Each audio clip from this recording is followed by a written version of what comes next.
ان 42 سالوں میں کسی بھی سرکاری ادارے نے اتنی ترقی نہیں کی جتنی ترقی پاکستان ٹیلی ویژن نے کی۔ یہ کوئی سنی سنائی بات نہیں ہے، سب آپ نے اپنی آنکھوں سے دیکھا۔ دیکھیے، پہلے ٹیلی ویژن بلیک اینڈ وائٹ تھا، پھر رنگین ہو گیا، پھر غمگین ہو گیا، اور اب سنگین ہو گیا۔ اصل میں سنگی چینلز آ گئے، اس لیے ہم نے لفظ سنگین استعمال کیا۔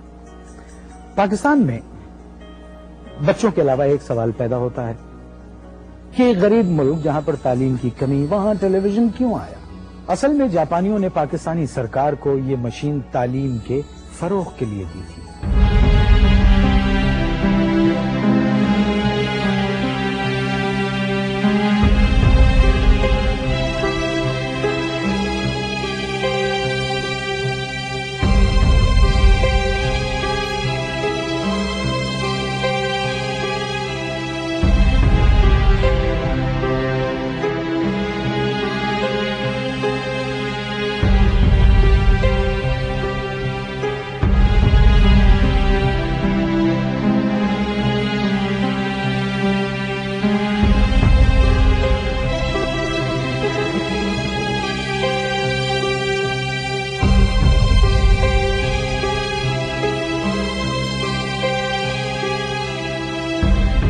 مگر 2-3 دنوں میں ہی جاپانیوں کو معلوم ہو گیا کہ پاکستانی سرکار سوائے تعلیم کے فروغ کے ہر چیز کو فروغ دینا چاہتی ہے۔ جاپانیوں نے وہ مشین واپس نہیں دی۔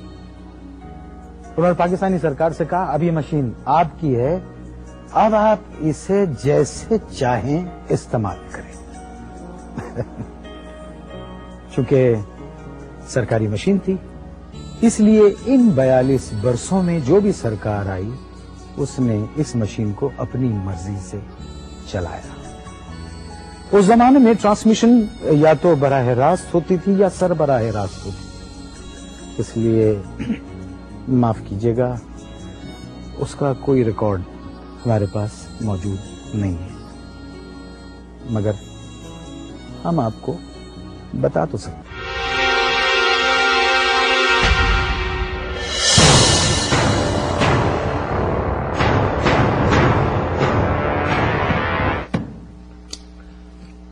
پاکستان زندہ باد۔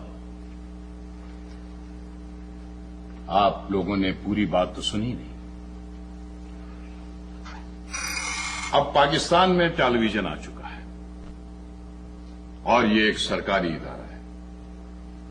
آپ چاروں پروڈیوسر ہیں، مگر ایک سرکاری ادارے کے پروڈیوسر۔ آپ لوگوں کا کام یہ ہوگا کہ آپ اپنے ہر پروگرام میں اس بات پر زور دیں کہ سرکار چلی جائے۔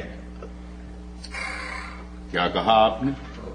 معاف کیجیے گا سر جی، غلطی سے رہے گی کی جگہ چلی جائے نکل گیا۔ دراصل میرے دماغ میں پچھلی حکومت تھی سر جی۔ آپ چاہ رہے ہیں کہ ہر پروگرام میں حکومت کی کارکردگی کی تعریف کی جائے؟ مگر سر، اگر حکومت تعریف کے قابل کام کرے گی تو ہمیں بتائے گا کون؟ جی میں بتاؤں۔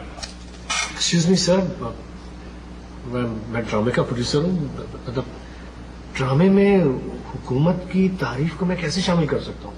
آپ اشفاق احمد سے ڈرامہ لکھوائیں۔ ڈرامے کے ہیرو کا نام ایوب ہوگا اور اس کے دوست کا نام گوہر۔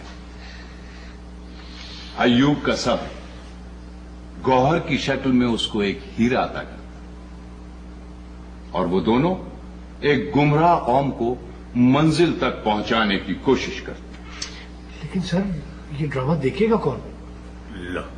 ایوب خان، الطاف گوہر، اشفاق احمد اور سر جی کے۔ جی آپ لوگ اب جا سکتے ہیں۔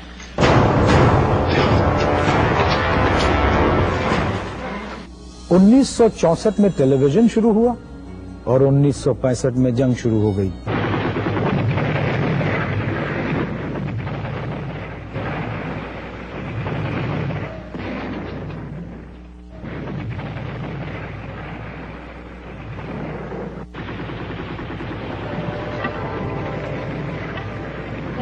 وطن کے سجیلے جوانوں، اے وطن کے سجیلے جوان،